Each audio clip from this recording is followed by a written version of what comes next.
اعوذ باللہ من الشیطان الرجیم بسم اللہ الرحمن الرحیم قل لا اجد فیما اوحی الی محرما علی طعام یطعمہ الا ان یکون میتۃ او دما مسفوحا او لحم خنزیر فإنه رجس أو فسقا أهل لغير الله به فمن اضطر غير باغ ولا عاد فإن ربك غفور رحيم صدق اللہ العظیم۔ اللہ کے نام سے جو بے انتہا مہربان اور رحم فرمانے والا ہے۔ اے نبی صلی اللہ علیہ وسلم، ان سے کہو کہ جو وحی میرے پاس آئی ہے اس میں تو میں کوئی چیز ایسی نہیں پاتا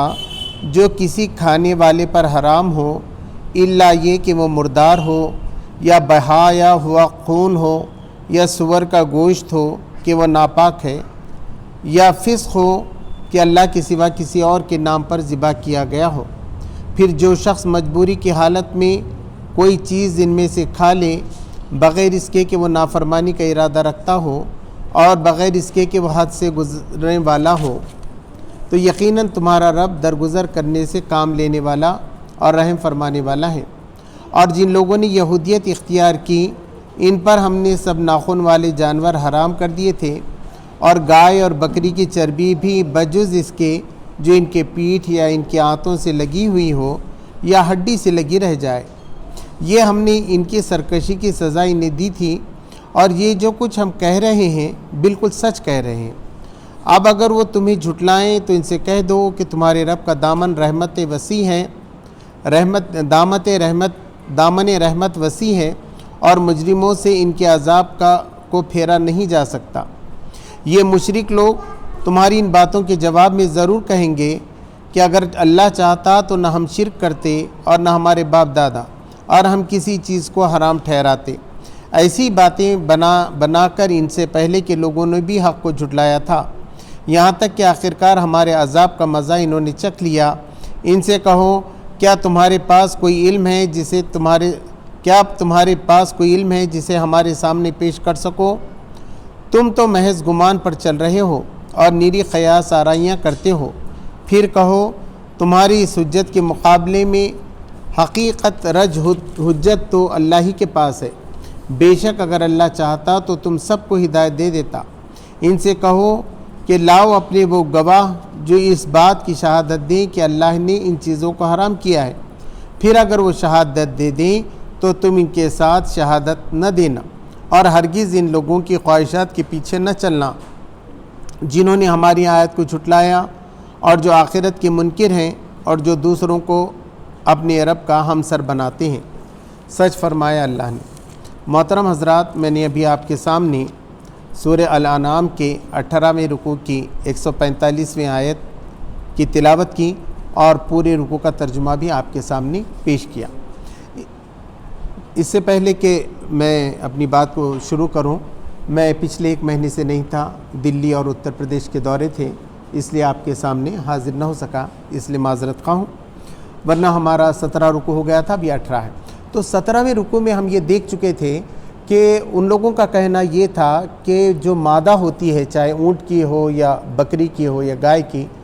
اگر اس کے پیٹ میں کا بچہ زندہ نکلتا ہے تو وہ صرف مردوں کے لیے ہے، اور اگر وہ مردہ پیدا ہو جاتا ہے تو عورتوں اور مردوں دونوں کے لیے ہے۔ ایسی باتیں حرام حلال کے سلسلے میں بہت سی ان کے درمیان تھیں، تو اللہ تبارک و تعالیٰ نے اس پہ تبصرہ کیا کہ کس نے حرام کی یہ ساری چیزیں؟ اللہ نے تو یہ چیزیں حرام نہیں کی۔ اب اللہ تبارک و تعالیٰ بتا رہا ہے، یہاں سے لے کے آخر تک رکوع میں بھی مختلف چیزوں کا بیان آیا ہے۔ تو نبی صلی اللہ علیہ وسلم سے کہا جا رہا ہے کہ اب ان کو بتا دو کہ حرام اور حلال کیا ہے۔ اے نبی صلی اللہ علیہ وسلم، ان سے کہو کہ جو وحی میرے پاس آئی ہے، قل لا اجد فی ما اوحی الی محرما علی طعام یطعمہ، کہہ دو کہ میرے پاس جو وحی آ رہی ہے اس میں تو کوئی چیز ایسی حرام نہیں ہے کسی کھانے والے کے لیے، الا ان یکون میتۃ، مگر یہ کہ وہ مردار ہو، مرا ہوا جانور ہو، خود سے مر گیا ہے تو یہ ہو،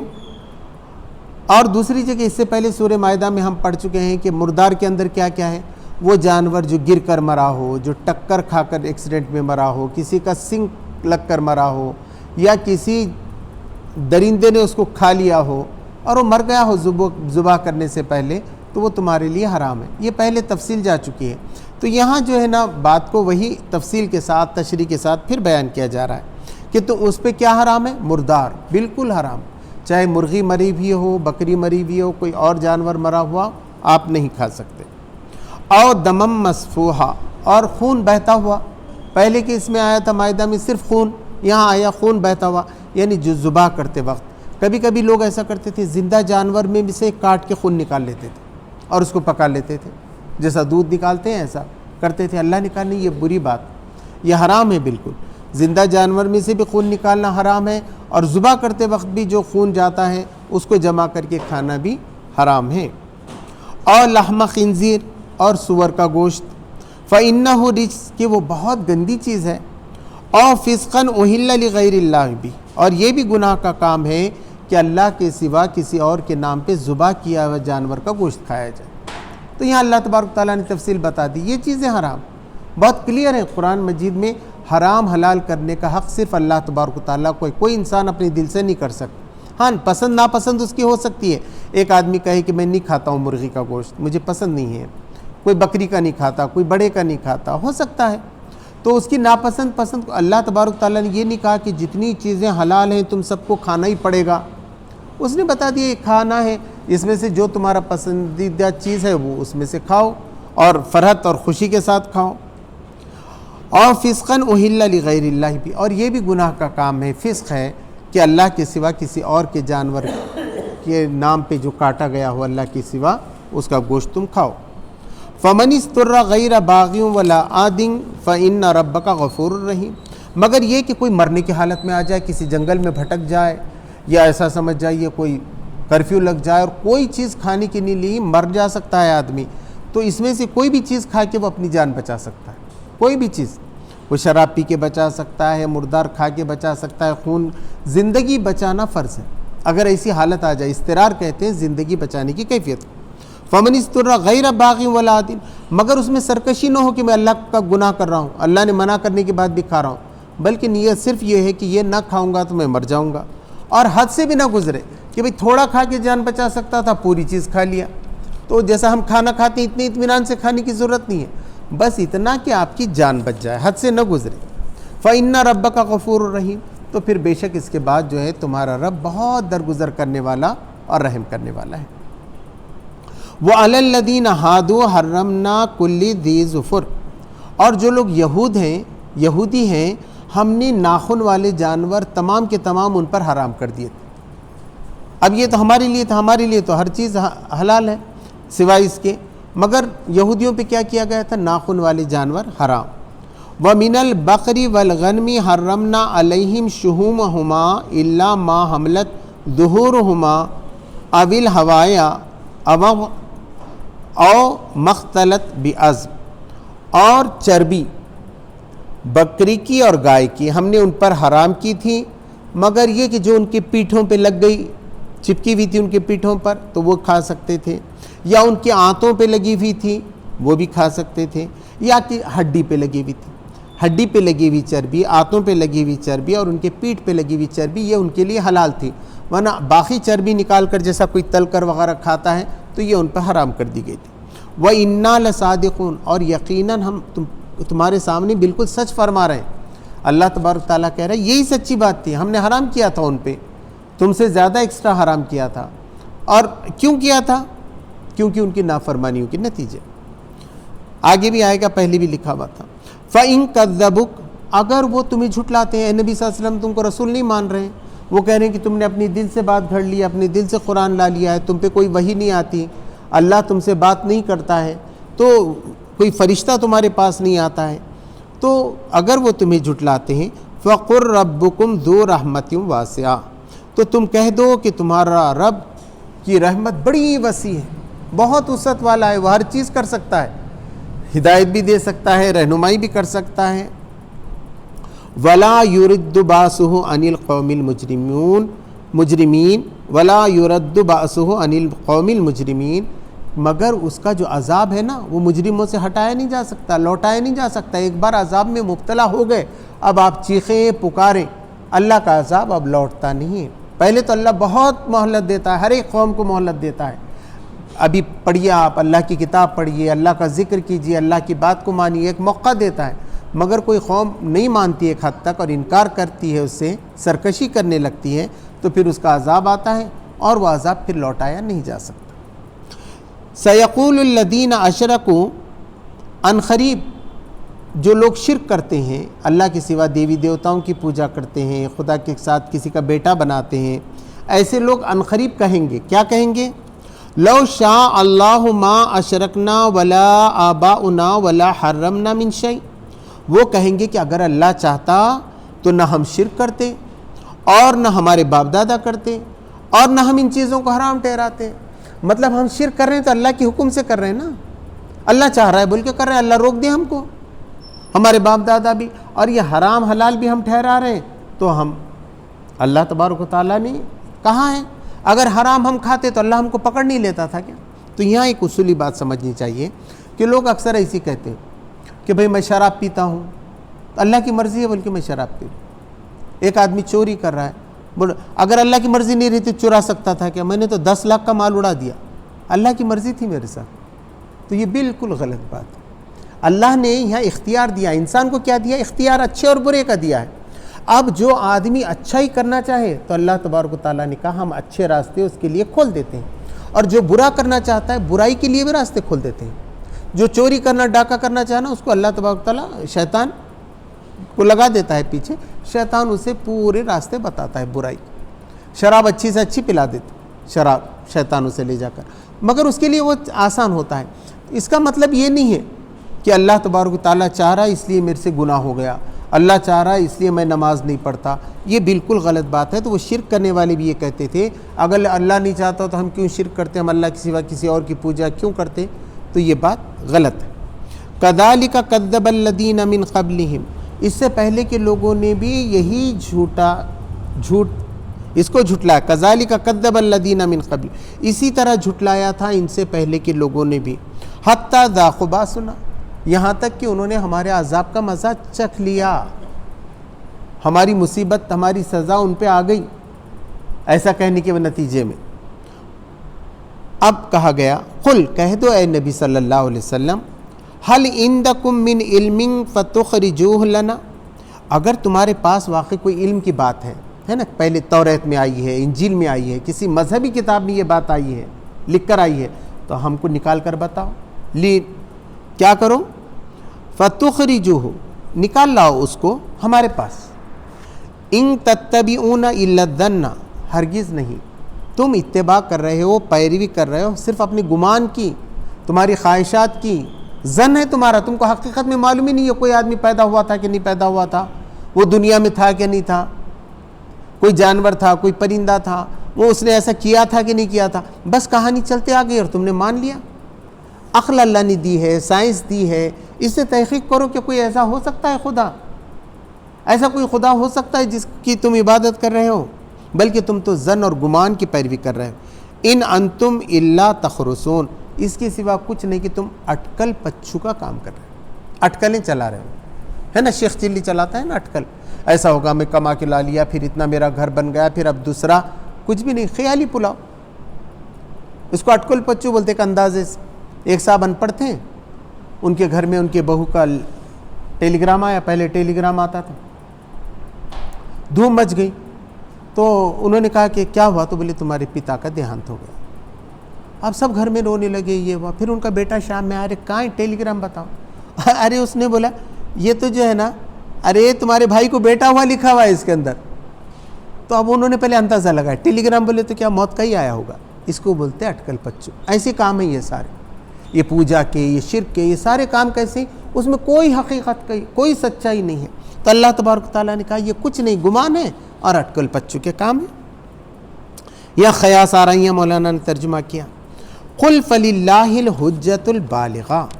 کہہ دو کہ اصل اور مضبوط حجت تو اللہ کی ہے، اللہ کے پاس اصل دلیل ہے، تمہارے پاس کیا دلیل ہے؟ ساری کائنات کو اس نے پیدا کیا، آسمانوں کو اس نے پیدا کیا، زمین کو اس نے پیدا کیا، سب کو بسایا، وہی اس نے زندہ کیا، وہی موت دینے والا ہے، وہی درخت، پہاڑ، ہوا، سب کا مالک ہے، اس کے پاس ہے مضبوط دلیل، حجت البالغہ، مکمل دلیل، مضبوط دلیل، تو اللہ تبارک و تعالیٰ کے پاس ہے۔ وَلَوْ شَاءَ لَهَدَاكُمْ أَجْمَعِينَ، اگر وہ چاہتا تو تم سب کو ہدایت دیتا تھا، سب کو مسلمان ہی بنا کے پیدا کرتا ہے وہ پیدا تو مسلمان بنا کر ہی کرتا ہے، ہر بچہ پیدا ہونے والا مسلمان ہوتا ہے، بعد میں لوگ اس کو بگاڑ دیتے ہیں، مگر بڑے ہو کر بھی اللہ رکھتا نا، ایک ہوا چلا دیتا، ہوا چلی کہ سب کو قرآن یاد ہو گیا، سب حافظ قرآن ہو گئے، نہیں ہو سکتا اللہ کے پاس، سب کو ہدایت مل رہی، سب نماز، جگہ نہیں مل رہی تھی نماز کو، سب بھر گئے، اللہ چاہا تو کیا نہیں کرتا، مگر اللہ ایسا کرنے والا نہیں ہے، اللہ نے چھوڑ دیا، تم کو عقل دے دیا، اب یا تو تم اس امتحان میں پاس ہو یا فیل ہو، اب دوسرا تمہارے پاس آپشن نہیں ہے، اب تم بھاگ بھی نہیں سکتے واپس لوٹ، اب ایگزام میں آ گئے تم، ایگزام میں تمہارا نمبر پڑ گیا، اب رزلٹ آنے والا ہے، یا تو پاس یا تو فیل، امتحان میں نہیں بیٹھتے تو بات الگ تھی، اب دنیا میں تم آ گئے، ہدایت آ گئی، تو اب عقل سے کام لو، یہ قرآن جو ہو رہا ہے اس کو عقل سے سنو، تو تم کو کیا ہوگا، زیادہ فائدہ ہوگا، اور اس کو سمجھ جاؤ کہ اگر اللہ کو ہدایت دینے کا رہتا تو سب کو دیتا، اب اللہ کی کتاب آنے کے بعد جو نہ پڑھے اس کا مسئلہ ہے،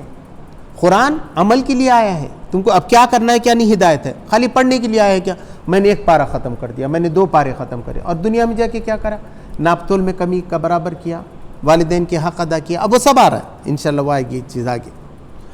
قُلْ هَلُمَّ شُهَدَاءَكُمُ الَّذِينَ يَشْهَدُونَ أَنَّ اللَّهَ حَرَّمَ هَذَا، تم کہہ دو کہ لے آؤ اپنی ان گواہوں کو جو اس بات کی گواہی دیں کہ اللہ تبارک و تعالیٰ نے یہ چیزیں حرام کر دی ہیں، لاؤ نا، تمہارے علماء کو لاؤ، تمہارے بڑوں کو لاؤ، پڑھنے لکھنے والوں کو لاؤ، جو علم رکھنے والا ہے، سائنس ٹیکنالوجی، اس کو لاؤ کہ اللہ نے یہ بتاؤ کہ اللہ نے یہ چیز حرام کی ہے، ہمارے پاس دلیل لا کر بتاؤ۔ فَإِن شَهِدُوا، اور اگر اتفاق سے، اب وہ تو گواہی دے ہی نہیں سکتے کیونکہ اللہ نے کہیں نہیں بھیجا ہے، مگر جھوٹ کو کیا نہیں کرتے، آج کل دیکھیں نہیں کورٹ میں کیسے غلط کاغذات پیش کیے جا رہے ہیں نا، جج صاحب بھی ان کی طرف سے فیصلہ کر دے رہے، اب اگر ایسا کوئی مل جل کے شرارت کریں اور گواہی دے دیں کہ ہاں اللہ تبارک و تعالیٰ نے ایسا کیا تھا، شہیدو فین شہیدو، اگر وہ گواہی دے دیں تمہارے آنے پر، فلا تشہد معہم، تم گواہی نہ دینا، تم ان کے ساتھ گواہ نہیں رہنا، بلکہ کہنا تمہاری گواہی جھوٹی تھی، آخری تک کہتے رہنا تم نے یہ سب جھوٹ کی بنیاد پہ کیا ہے، تمہارا معاملہ سچا نہیں ہے، چاہے وہ ہمارے ساتھ کچھ بھی کرے، مگر ہمارا کام کیا ہے، جو چیز جھوٹی ہے ان کے زبان پہ، ان کے سامنے ہم کہہ دیں کہ یہ جھوٹ ہے، تو اگر وہ ایسے جھوٹ گواہی لا لیں، ہم کہہ دیں کہ تمہاری گواہی جھوٹی ہے۔ وَلَا تَتَّبِعْ أَهْوَاءَ الَّذِينَ كَذَّبُوا بِآيَاتِنَا، اور دیکھو تم اتباع نہ کرو، پیروی نہ کرو، نہ مانو اللہ کی آیات کو جھٹلانے والوں کی خواہشات کو، اللہ کے آیات کو جو لوگ جھٹلا رہے ہیں ان کی خواہشات کو تم مت مانو۔ وَالَّذِينَ لَا يُؤْمِنُونَ بِالْآخِرَةِ وَهُمْ بِرَبِّهِمْ يَعْدِلُونَ، بے شک جو لوگ ایمان والے نہیں ہیں، ایمان نہیں لا رہے ہیں آخرت پر، وہی اپنے رب کے ساتھ دوسروں کو ہم سے ٹھہرا رہے ہیں، ورنہ خدا کہاں، دوسرا کون اس کے برابر ہو سکتا ہے، کیسے کیسے ظالموں کو اللہ کے ساتھ کھڑے کر دے رہے، کسی انسان کو کھڑے کر دیا، کسی نبی کو بھی کھڑے کر دیا، کسی کو، اللہ کے برابر ہے کیا کوئی، نہیں ہے کوئی بھی، تو بتایا کہ یہی لوگ ہیں جو یہ کر رہے ہیں۔ اس کے بعد فرمایا قُلْ تَعَالَوْا أَتْلُوا مَا حَرَّمَ رَبُّكُمْ عَلَيْكُمْ أَلَّا تُشْرِكُوا بِهِ شَيْئًا، پھر کہو اے نبی صلی اللہ علیہ وسلم، آؤ میں تمہیں پڑھ کر بتاتا ہوں، میں تمہیں اس قرآن سے پڑھ کر بتاتا ہوں کہ کیا چیزیں تمہارے رب نے تم پر حرام کی ہیں، سوائے اس کے کہ تشرکوا بہ شیئا، کہ تم اللہ کے ساتھ کسی کو شریک کرو۔ شرک 3 چیزوں میں ہوتا ہے، ایک تو اللہ تبارک تعالیٰ پیدا کرتا ہے، مارتا ہے، زندگی دیتا ہے، یہ اختیارات اللہ تبارک تعالیٰ کے ہیں۔ دوسرا یہ کہ کسی کو سجدہ نہ کرو، کسی کے سامنے رکوع نہ کرو، کس کی حمد ثنا مت کرو، نمبر 3 ہو گیا۔ اور تیسرا یہ ہے انسانوں کو بھی نہ مت سمجھو، انسانوں میں بھی تم یہ مت سمجھو کہ یہ مجھے زندگی دیتا ہے، موت دے سکتا ہے، اور اس کی صفات میں کسی کو شریک کرو، ایک اس کی ذات میں شریک کرنا، کسی کو اس کو بیٹا بنانا، کسی کو اس کی بیوی بنانا، یہ بھی شرک ہے۔ اور اس کی صفات میں بھی کہ کسی کو مارنے والا، جلانے والا، نقصان پہنچانے والا، فائدہ پہنچانے والا۔ لا الہ الا اللہ محمد رسول اللہ میں لا الہ الا اللہ کو ماننے کا مطلب یہ ہے کہ کسی کو فائدہ اور نقصان دینے والا نہ سمجھا جائے۔ تو یہ ہے کہ اس کے ساتھ کسی بھی چیز کو شریک نہ کیا جائے۔ وبالوالدین احسانا، دوسرا یہ ہے کہ اپنے ماں باپ کے ساتھ احسان کا معاملہ کرو۔ تمہاری ماں نے تمہارے پیٹ میں رکھا، اس کا خون جم کے لوتھڑا بنا، اس سے تم بنے، اس نے تمہاری نگرانی کی ہے۔ ماں کا حق سب سے زیادہ ہے، اس کو کبھی مت بھولو۔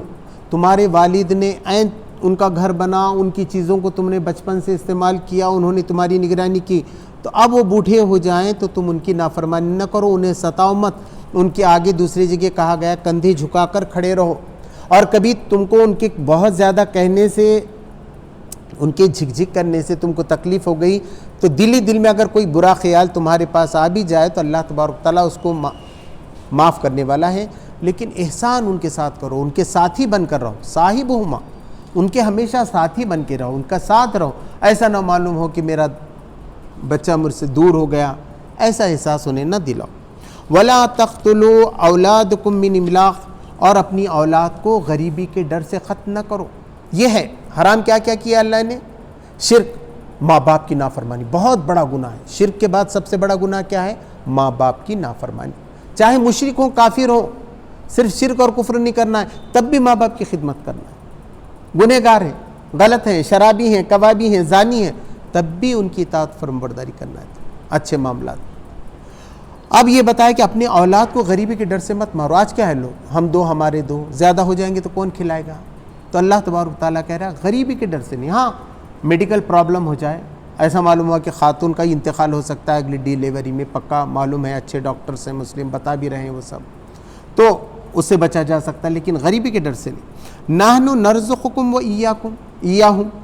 ہم ہی رزق دیتے ہیں تم کو بھی ان کو بھی۔ تم کو کون کھلا رہا تھا؟ تم خود کھا رہے ہو کیا؟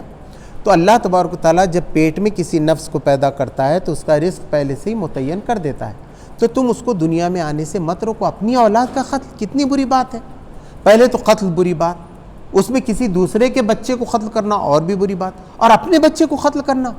جو بچہ اپنے ماں باپ کی رحمت میں آنا چاہ رہا ہے، ماں باپ ہی اس کو پیٹ کے اندر مار دیں۔ آپ دیکھیے جو اسقاط حمل کیا جا رہا ہے، کتنے لوگ مسلمان ہو گئے امریکہ میں، وہ دیکھ کے جب ویڈیوگرافی کی تو بچہ بہت بچنے کی کوشش کرتا ہے اندر، چھوٹا بچہ جب اس کو مارا جاتا ہے چاقوں سے وغیرہ تو قتل ہوتے رہتا ہے، بچہ بہت برا، کوئی دیکھ نہیں سکتا۔ آپ اس کی ویڈیو دیکھیے، دہل جائے گا دل آپ کو، اتنا برا قتل ہوتا ہے وہ، تو ایسا قتل نہیں کرنا چاہیے۔ ولا تقربوا الفواحش ما ظهر منها وما بطن، اور فواحش کے قریب نہ مت جاؤ، ننگا پن ہے، بے شرمی کی باتیں ہیں، بے حیائی کی باتیں ہیں۔ فواحش یعنی بے حیائی کی باتیں، ننگا پن، عریانی، تو اس کے قریب نہ جاؤ۔ ما ظہر منها وما بطن، چاہے وہ کھلی ہو یا چھپی، ایسا نہیں کہ سب کے سامنے تو نہیں کیا لیکن چھپ کے کیا، تو نہ چھپ کے فواحش کرو نہ ظاہر میں کرو۔ ولا تقتلوا النفس التي حرم الله الا بالحق، اور نہ کسی نفس کو تم قتل کرو الا یہ کہ وہ حق ہو، یعنی اس نے کسی کو قتل کیا ہے، اب بلاత్کار کر دیا ہے نا، اب اس کی سزا کیا ہو سکتی ہے؟ اس کی سزا موت ہے، تو اس کو موت دے دو، ہے نا، تو یہ تو جائز ہے، مگر کچھ بھی قصور نہیں ہے اس کا، تو ایسے جان کو آپ نہیں مار سکتے۔ اور دوسری جگہ یہ فرمایا گیا مائدہ میں، اگر کسی نے ایک جان کو مارا تو ایسا ہے اس نے ساری انسانیت کو قتل کر دیا۔ ذالکم وصاکم بہ لعلکم تعقلون، یہی ہے وصیت تمہارا رب تمہیں کرتا ہے شاید کہ تم عقل سے کام لو۔ تمہارا رب یہ نصیحت کر رہا ہے، تم کو وصیت کر رہا ہے، وصیت کرنا بھی نصیحت ہی ہے۔ اللہ تبارک تعالیٰ تم کو یہ وصیت کر رہا ہے، لکھ کر دے رہا ہے کہ تم ایسا نہ کرو شاید کہ تم عقل سے کام لو۔ ولا تقربوا مال الیتیم الا باللتی ہی احسن، اور یتیم کے مال کے قریب بھی نہ جاؤ مگر احسان طریقے سے، یعنی مال رکھا ہوا تھا، سمجھو کسی کے بھائی کا انتقال ہو گیا، بھتیجا اس کا یتیم اس کے پاس ہے، بھائی کے مال میں سے دینا، تو اتنا ہی خرچ کرو جتنا صحیح طریقے سے ہو سکتا ہے۔ اس کا مال اپنے اس کے ساتھ ملا کے خود بھی مت کھاؤ، میرے پاس ہے یہ بچہ بول کر، ایسا نہیں کھا سکتے۔